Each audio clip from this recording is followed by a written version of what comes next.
Hello. Hello. What are we? It looks different today. We're doing a live from Chicago recording. Yeah. Hi. Hi, everyone. And I think you and I were texting and talking a little bit about a product that died a very long time ago. We were talking about Clippy. Clippy. Yeah. I remember Clippy. He was so I actually thought I was excited. I thought he was like super cute. Yeah. When you first saw him, you're like, wow, look, something that like talks to you or interacts with you.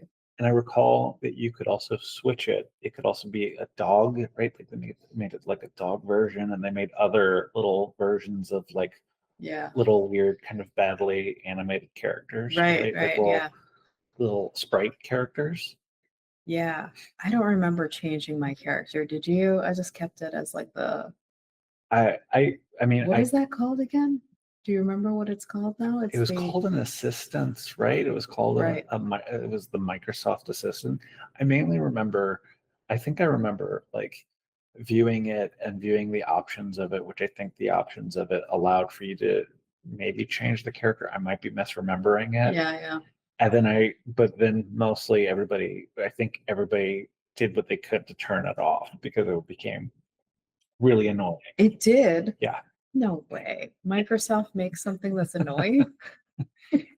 Because I recall it was intrusive. The big reason people talk about it so much is the famous thing is, would you like to do, it was always offering you suggestions of what you would want to do At the right time, the right like space, right? It was always like, would you want to do something as you were in the middle of like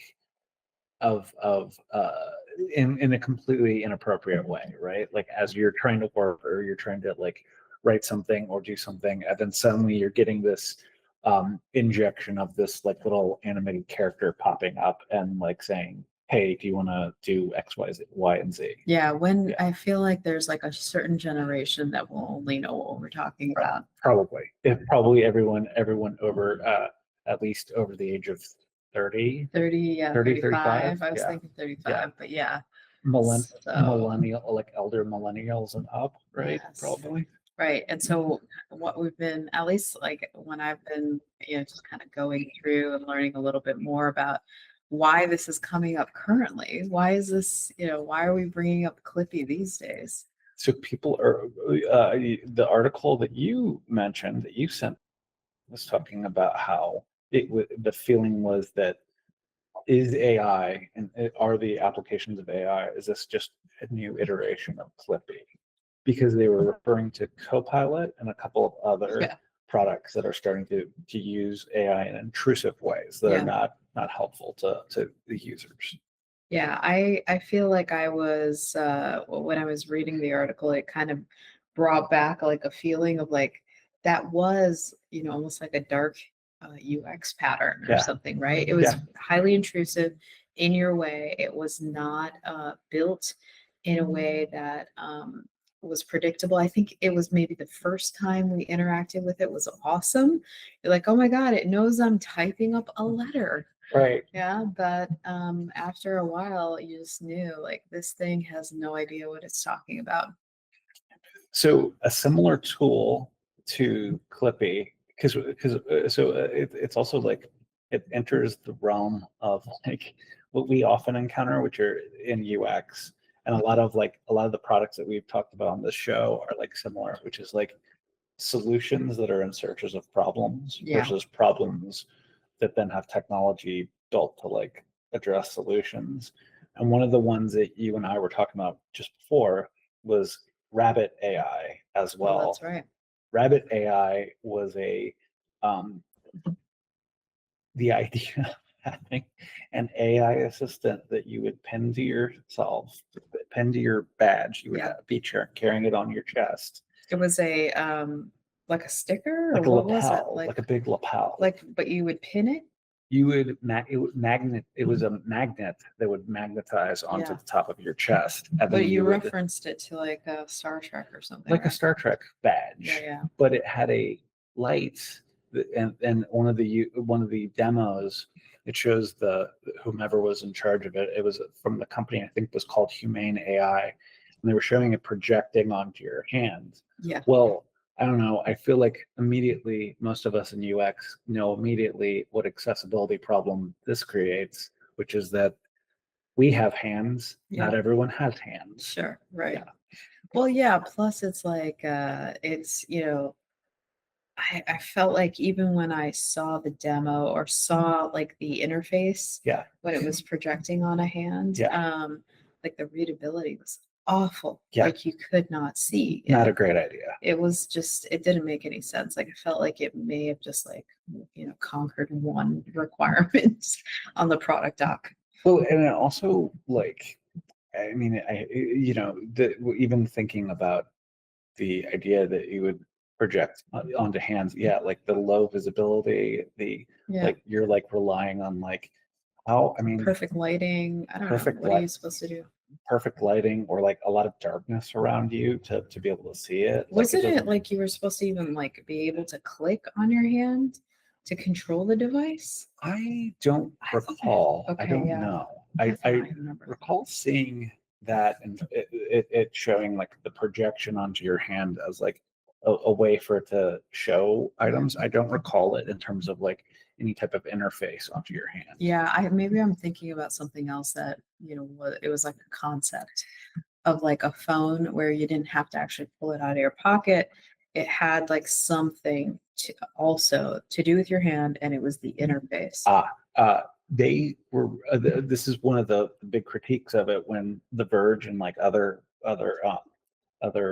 companies that got like a hold of like or bought the devices to do their reviews on. Sure. Voice was the key interface. And they said it was very, very bad at that. It was very bad at like, actually one of the demo videos I think I saw was like, they would go to a restaurant or a coffee shop and they would say, they would say the name of the place and was not recognizing the name of the place. So they were literally testing out the demo, the vaporware demo. They were like, let's try to do this in real life. Right. And it did not work out. Yes. Yeah. Yeah. I when I was going through like the reference article about Clippy and just I think, you mentioned this too. It's like a problem or a solution, like almost like a solution looking for the problem, Yep. right? So you're kind of working backwards. And I just thought that was like classic Microsoft. Oh yeah.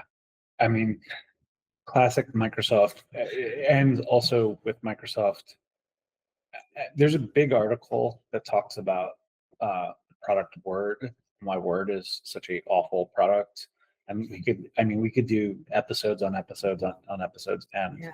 on just Word alone as like a shitty product. But one of the reasons was that Word and a lot of Microsoft's suite were just early on Microsoft days of them just buying and buying and buying products, Right. where they were like, oh, well, this product solved the solution. Yoink, yoink, yoink. The same is also true of Adobe. Adobe grabbed a lot of products early days. I think Illustrator and Flash used to be separate products. Oh yeah, from Macromedia. Yeah. And then Adobe acquired them and consumed, and then they kind of, that's why we are where we are now. Yeah. Well, I mean, where is Adobe now anyway? Like what? Somebody asked me, are you still using Adobe? I was like, not for the last 10 years. That's funny that you say that. Help it. I still use Adobe. Do you? I still have it. I still use it. There are things where Illustrator and Photoshop, I still unfortunately need for the most part. Yeah, that makes sense. To animate our intro, I used Adobe Animate, which is Flash. That's right. It exports as a SWF. Okay. It is completely Flash, which shocked me. I was like, oh, they renamed this Adobe Animate instead of calling it Flash, but it works the exact same. It does tweens. It does all the things that you would do in Flash. Keyframes, all of it. Yeah. I was like, I was like, I didn't know what to do to animate our intro, and I wanted to make our intro as easy as possible. And so I was like, I could try to understand Procreate Dreams which is a whole different platform, or I could try to use After Effects, which is like a giant fucking tool that I've Oh only yeah, used I a little know bit of. people know Yeah. After Effects Yeah. like really through and through. Yeah. Yeah. So Video person helps us in After Effects. oh So, really? yeah. But like to your point about like asking about like Adobe as a product and Adobe, Microsoft, a lot of these companies, one of the one of the big things that they live off of and that they continue off of, as we know, is through government contracts and through contracts with universities and corporations and schools. Absolutely. So like that keeps them It keeps afloat. them going. Yeah. Yeah. Yeah, I told them, I was like, we haven't used that in, I think, 10 years. I want to say it's 2025. So yeah, I'd say Yeah. 10 years at least, just because the beginnings of Sketch, maybe you guys remember Sketch, but that was like what we as soon as we could maneuver off Yeah. of Photoshop Yeah. as a tool to create websites. I mean, so we're creating websites in Photoshop. You guys, that's all we had. Well, it was Photoshop and Illustrator, and then also, I mean, Dreamweaver came, I think, later from like a front end perspective. and then So. there's also like Acture, which was a way to make Oh yeah, Actual was prototypes, the prototyping, which but that was even was, awful. oh my God, people lived and breathed Oh, Acture yeah. because of the prototyping capabilities. Oh, I'm aware. I mean, it was awful in terms of like, it's actually pretty good for like your like really bare bones stuff that you needed to do. And it could do like there are some very cool things Acture could do in the early days, but it did not like It could scroll, like it was doing Yeah. things where it really made you feel like you were in a website that was live. Yeah. And that I think was like the kind of breadth of it. Like Yeah. it kept going because of that. But from a design standpoint, we were living in Photoshop for a long time. Oh, totally. I loved I know I guess if we're talking about tools a little bit, I loved uh Balsamiq is like one of my favorite tools. Oh, the wireframe It's tool, just yeah. a simple little tool to use that you can make things click. I also loved Pop, which was like the one where once we had phones and we could actually like just sit down and draw and then like create little like actual like take our sketches and turn our sketches into little like I didn't use that one. clickable. Oh, it was great. Yeah, It was like it was all it was you would draw on paper and then you take a bunch of screenshots of your phone and then you would just be able to literally go make this click, make this click, Oh, make this awesome. click. And So it's just like hot, what is that little called? hotspots. Hotspots, right? Yeah. And it would Nice. and you would turn it into like very, very easily into little clickable prototypes. Yeah. Yeah. So yeah, we were kind of like focused today a little bit more on almost like either the misuse of, features, I guess we could kind of like focus on that, especially with how Clippy was being implemented. And then really, what is everyone talking about in these AI conferences? I am not going to call out any of the conferences. I go to a lot and for networking purposes, but what in the world are we talking about? Like I don't know. Do you know what I'm like? Have you seen? Somebody posted on LinkedIn the other day, congratulations if you've gone through the week without mentioning AI in your post.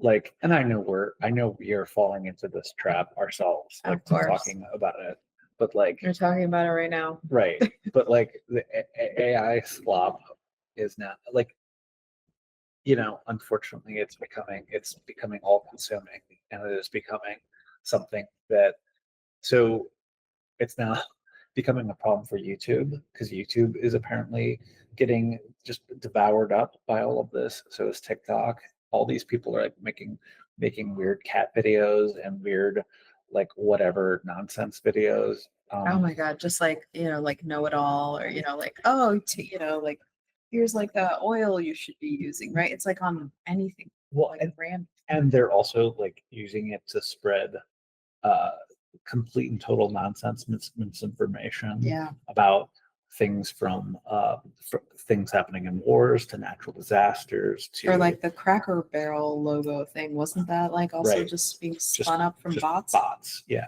Yeah. So like, I mean, probably if we are uploading this video to YouTube, there will be a right next to it between our video of us two as real people. There will be there will be a video What's of her like secret word? right. There will be a video of like what if the thing that people were doing of like Star Wars as a Wes Anderson movie or whatever, Right. like all of Yeah. those videos. Um, which I saw something that said people simultaneously hate them and then because they're annoyed by them, but also that they watch them. And I relate to that a little bit because sometimes you see them and they're a little fascinating. They're like kind of like They're kind of, fascinating, it's weird like something that things. looks weird, and you're like, I just want to know what is Yeah, going on in like there. there was a cool one. I mean, I don't like a lot of the AI slop videos, but there are sometimes cool ones where you see like an imagination, like ones that spark a little bit of imagination. Where there was one that was like showing when I was a kid, I watched the show Super Friends, which had like Superman, Batman, and it was all like in the 70s Yeah. or 70s, 80s. And what it did was it extrapolated that into like what would it be like if they had made those characters as like a movie or TV show during that era. Oh, okay. And like that is kind of like That's cool, but I it's feel like somebody actually like, told that what to do, oh right? totally. It was Like, totally like a prompt. yeah. Yeah. I feel like AI would never like know how to come up with that. Well, what's funny is like, so what it'll do is it'll show like the flat cell animation of the character, and it'll show them start moving, Mhm. but then it doesn't know what else to do. So like you'll have like a Superman, like a Superman or a Batman or some kind of character come out of it, and like it's in this like beautiful like lighting and stuff. But then that like now it doesn't know what to do. So now you just start seeing it do this, and you're just watching it like its mouth moving and it's just like moving arms and hands, but like having no idea. And it usually has like an extra finger. Of on course. Well, talk about extra hands and fingers, like we all saw the videos with like AI not knowing what to do with like the legs of Yeah. people and how they move. Well, is Suna 2 that came out? Sora 2. Sora, Yes. sorry, Sora. I'm like thinking about something else. Yes. Sora 2 came out, Yes. and I was looking at some of the videos. I mean, it's pretty damn good. It's scary. Yeah. Well, I do like. I guess it got taken down immediately, but I'm using. And you're like like, you have quotes. to. I think you have to be invited to use it, right? Yes. And I use this in quotes as I liked it because it was like a funny thing. I guess somebody immediately made Sam Altman grilling and eating Pikachu. I didn't see that. Yeah, it was pretty funny. But but if I'm sure like that's the first thing that they shut down is like they go, oh no, we can't make. And so people should try that. Go into ChatGPT and try to write anything about Sam Altman, and suddenly he doesn't want you to do anything about him. So that's concerning. Yeah, a lot of levels. So yeah, I'm pretty amazed every few months at like just a new version of what AI, whatever AI platform you're using, like what the capabilities are. I'm just continuously seeing that it's a fast moving, forward moving mechanism that I feel like a lot of people either we can't necessarily speak to it intelligently just because it's so new. And the newness is like continuously being interrupted by another version. Yeah, we can't stop it. I can't like put my finger on it. Yeah. Well, the concern I have too is like we are, because this is the biggest concern about the slop and all of that is like, but we're talking about Sora 2 and how great looking Sora 2 is. Well, what happens when you and I, or critical thinking adults are now no longer able to tell what is reality and what is not reality. Mhm. And we're already very rapidly getting there.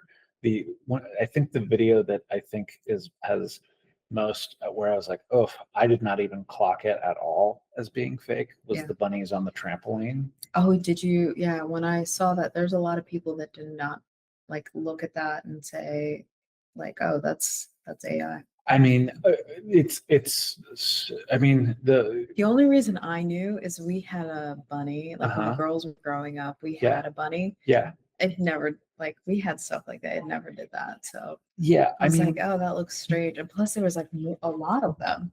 And they don't like hang out like that, like right. together like that either. I mean, I think at a glance, or like just seeing a glance, I was like, oh, that's cute. Like that's a thing that happens. But I don't think I clocked that. Oh no, no, it didn't like immediately clock to me that that was not a real thing. There's also a video recently of a politician wearing a another. I'm not going to even get into specifics, but it was a politician that was wearing a shirt insulting another politician and then dancing in a mall. And I didn't see the video, but I didn't know whether or not, but I saw that a lot of people clocked that thinking that was real as well, like thinking that was like 100% real. Oh my gosh, that's actually reminding me of like with the assassination of Charlie Kirk. Yeah, And just the videos that were going around, people seeing the actual shooting right. and thinking it was fake. Yeah, Like literally, they were like, "That must be AI." That was like a lot of people's reaction because unfortunately, I saw the video yeah, and it was, that's like I saw the reaction I got. It was disbelief and then AI. And so just the sign of the times. yeah. I mean, it's a thing where I wonder about that with our brains when we see stuff like that. And I mean, I also saw that video and it's horrific. And I wonder what if like part of our brain, I mean, it looks, when you see it, you kind of like think like we clock like, I just thought like a Hollywood movie type Well, of it's thing, like right? Because it the was, what the first stage of grief right. is disbelief. Denial, right? Denial, Yeah, yeah, that's it. yeah, yeah. Denial, that's it. Well, yeah. And so I wonder like, that, right. Like, so I wonder if like that's part of it.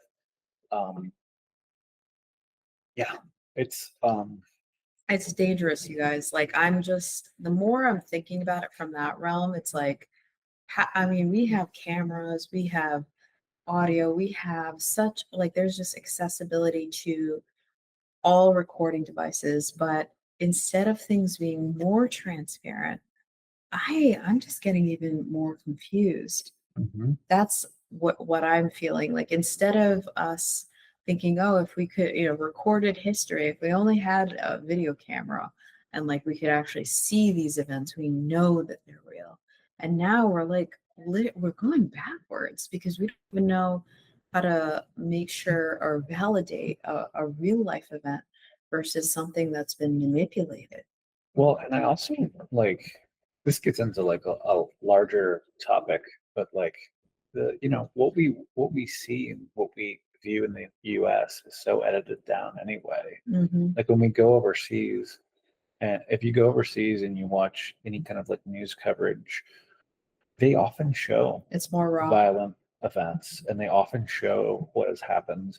And I sometimes wonder if the fact that like I often wonder the fact that we hide a lot of violent events or we don't show the visuals of like what happens after mass violence happens. If that's that is part of like why we can view it or think of it as abstract. Um, this is like the first incident where I can think of where so many people saw it, so many people like watched it, so many people like aggressively like Googled for it or wanted to find out about it. And I wonder if that's, I wonder if like I wonder what that is. I wonder what that's about. I honestly, as I was seeing the reactions to the assassination, if we're Yeah. still on that topic, it was more about, it just reminded me of the episode in Black Mirror, Oh, where I think it was the first episode, which is it's a raunchy episode, so yeah, beware. But the pig. the pig, Yeah. yeah. And just like, and then there was another one, I think, too, that was where nobody would actually go and help the individual. Mm-hmm. They were just recording the Mm-hmm. individual and nobody was like reacting. It was Mm-hmm. like really that I forget the name of that episode, but that one was also very eerie. It's like we stopped becoming human. And our first reaction is to help the person in distress or whatever, but instead we're those standing in front of the thing happening and being, I think, cowards. Mm-hmm. We're and I don't think that is normal for us. Mm-hmm. We don't, I think most people, obviously, within means, want to help, Mm-hmm. want to assist, want to be a part of, just yeah, almost like a purpose in like someone else's life. Mm-hmm. Instead, now there's just passivity that's happening that I do feel like is taking away from our humanness. And even connecting, if we want to even connect this back to these features that they're kind of like, why are we implementing them? It almost feels a little like maybe a test of like, let's survey and see what is that. There's a methodology in research called Wizard of Oz. Do you know that method?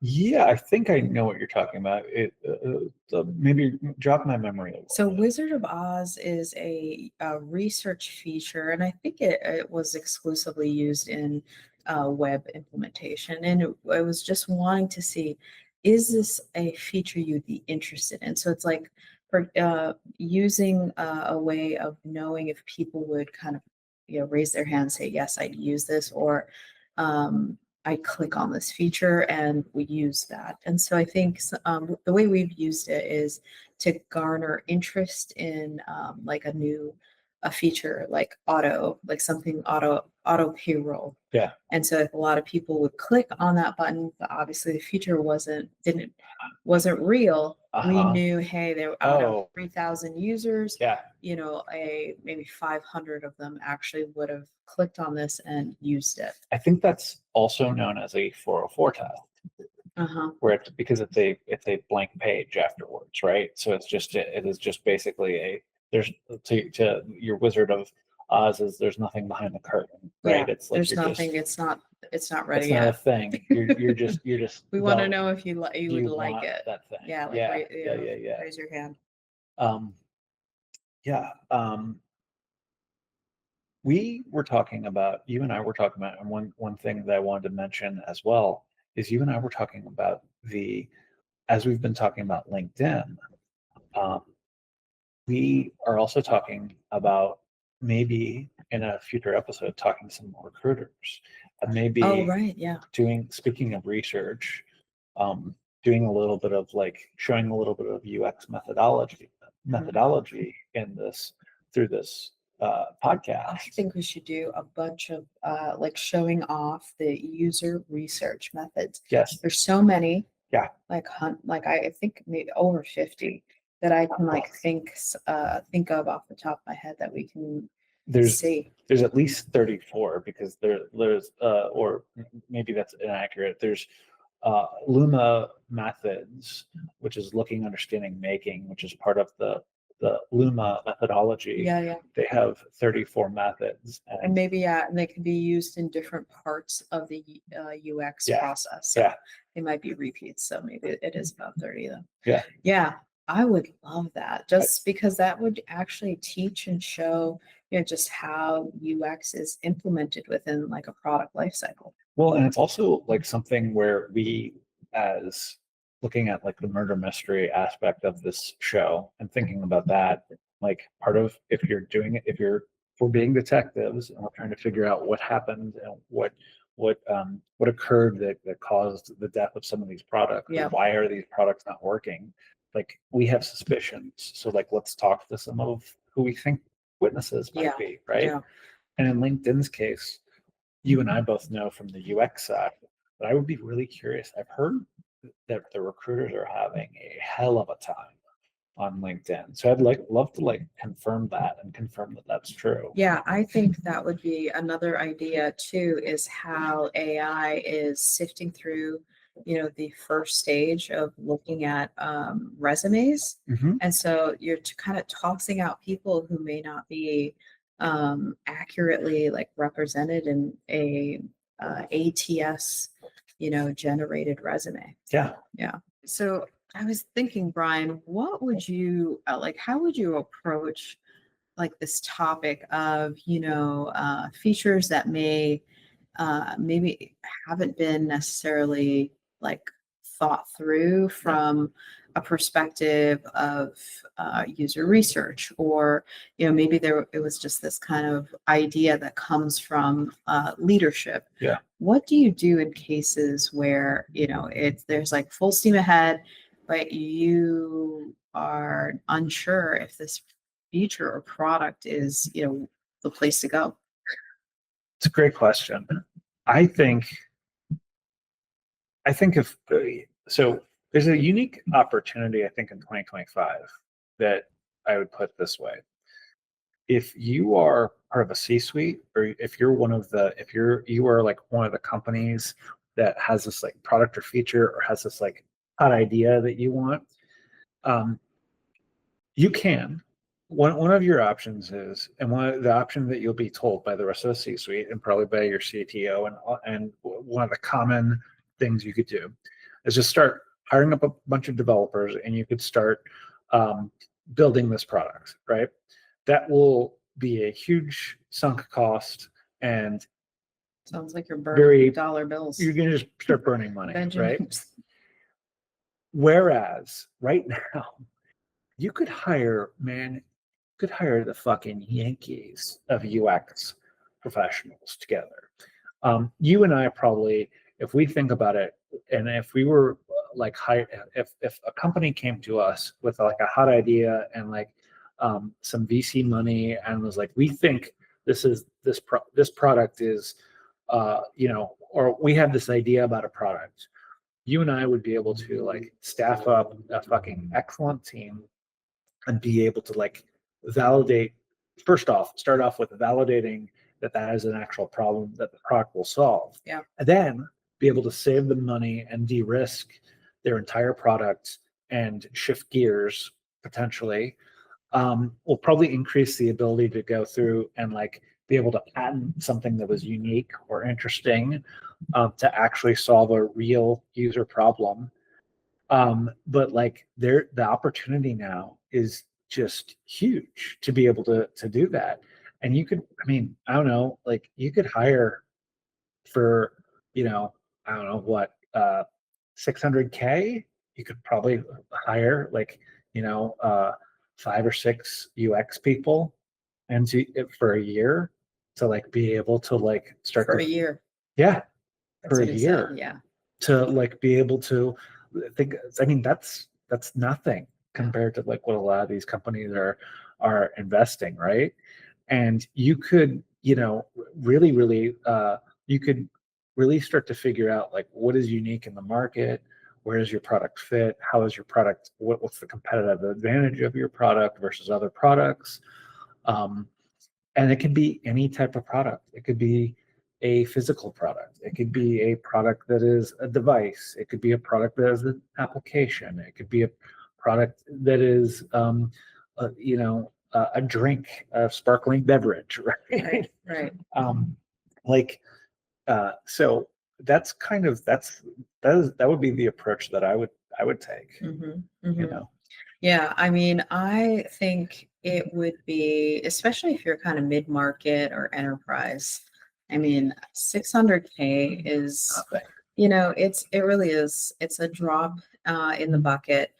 But if you are, a little bit more tight on a budget, and I've been looking at avenues where how do we like help startups and entrepreneurs, solopreneurs, kind of get like a really solid product, maybe quality UX. And I think you could do a lot of this too in the smaller realm with just implementation using Figma and Claude and like a couple people who know what design systems are and how the UX process works. And you probably with a few, maybe like 10 grand, 15 grand, you can get something going. I would MVP at least. I would take that. I would say yes, and I would also take that even a step back further, where you and I both know what I was kind of talking about earlier in the episode with Pop. It's like, how many times have you and I, especially early in our careers, did we take paper prototypes out and go sit down with people where we just draw? It's the cheapest, easiest way to do something, where you like draw on a couple of sheets of paper and you go to Starbucks and you go and you sit down, you figure out who the users are, you have them come meet you at the Starbucks, and you have them flip through a notebook of papers and record them and give them a $5 Starbucks gift card, right? And you start to figure out work very and figure out whether or not a product could work or solve their problem. Yeah. And then you could do exactly what you're talking about, where now Claude is pretty great. And when you and I did that exercise where we were able to hop on, you could like hop on and start to get to some code pretty quick. You could. Again, fair warning, we're not talking about prompt engineering, chat GPT to create some custom code or even Claude. We're talking about an integration with Figma, where Figma is actually reading our own libraries, right? Like we're not starting from scratch, and this is where, people who are experts versus people who, are just like picking this up for the first time, development, UX, whatever. There's a huge differentiation. It is almost 20 years of experience versus like, let's say, someone just coming out of college. So, we know what is quality and what is going to work versus, you just saying, oh, wow, this is working in this iframe here. But actually, if you take this code and plop it into any actual code base, that's not going to work. I would also say that to the point that you were making about the startups, a lot of the startups, you might not have cash up front. They might be like very small. Usually they are. They're very strapped. And that totally makes sense. And I would say that like when you are very small, one of the biggest savings you could do is to get a fractional designer or a fractional UX leader. And maybe part of that fractional aspect is offering up equity or offering up a piece of equity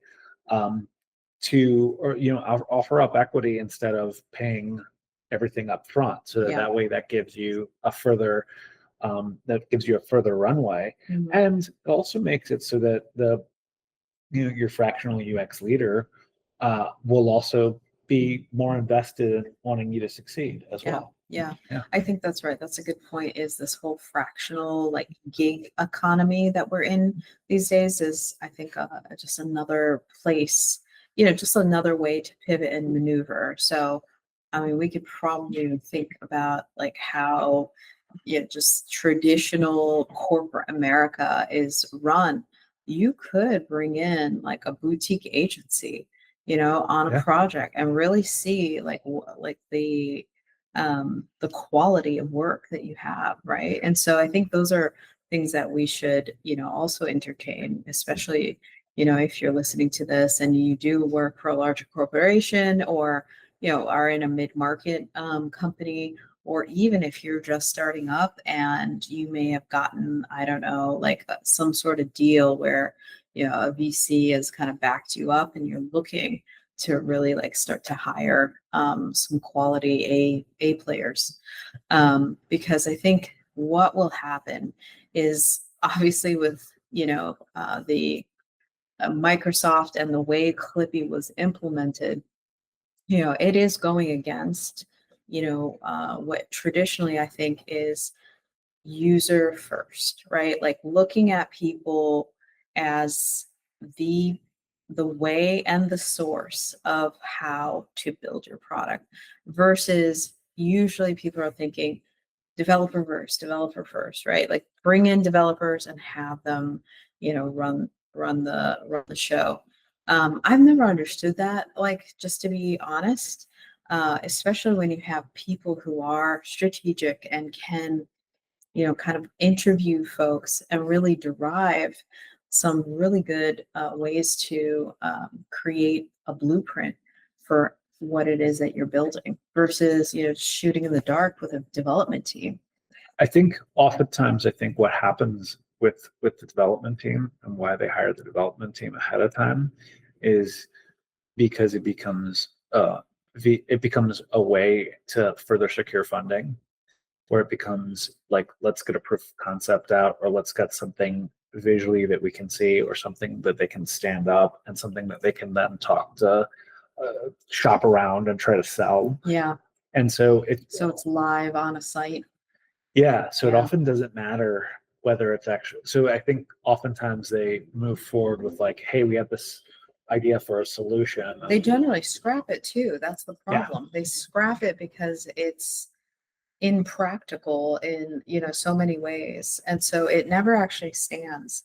I almost find that type of, data. I wonder how many startups or people that first start projects and their first iterations just thrown away. I mean, if we go through and you go through all of everything in Silicon Valley that is popular and big now, whether it's Google or PayPal or Facebook or any of the other, almost every single origin story of those products started out as something else that they were supposed to do. Even I think Amazon as well. Yeah, that's right. Bookstore. And it was just a bookstore, right? And now it's and so I think that there's that.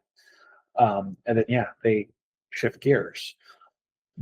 We should ask our folks that are listening to this to send us in what products they think have died that we should talk about. I think so, yeah. So you should send us, if you're listening to this, you should send us in what murder mystery do you want us to investigate? What products or services are not great? We heard from somebody about the McDonald's app. Oh, yeah. So we should talk about that at some point. I think it was focused on a Diet Coke, right? Focused on the Diet Coke. And how many clicks to get to a Diet Coke? So many clicks to get to the Diet Coke. It's like the Tootsie Pop? How many clicks? Exactly. And we want to talk to the recruiters. If you're a recruiter and you're on LinkedIn or whatever, contact us. We want to talk to you. Yeah, we want to talk to recruiters specifically because we have an idea of how we want to learn what it is that you guys are doing today, and also just kind of pick your brains about like the recruitment process. I think a lot of people want to know what you're doing, and so like generally I feel like if you are working for a company, like would that be kosher, like talking about like the internal workings? So you can also send us an email. You can contact us on both of our websites, which will be down below on the YouTube channel, and you can say that you want to be anonymous, and we're okay with saying you're anonymous. Don't say what company you're with. We're okay with talking about that. We can out them without outing. Yes. Right. All right. Anything else? I think that's it. Yeah. All right, guys. All right. See ya. Like, subscribe, and follow, or become our next victim of bad UX. UX Murder Mystery is a joint production of Eve, Easier Experience Design Agency, and CrowleyUX, where systems meet stories. It's hosted by Brian J. Crowley and Eve Eden. Edited by Kelsey Smith. Intro animation and logo design by Brian J. Crowley. The music is by Nicolas Lee. You can follow us at UX Murder Mystery. You can email us at questions@uxmurdermystery.com. UX Murder Mystery is a copyright 2025, Brian J. Crowley and Eve Eden. Thanks for listening.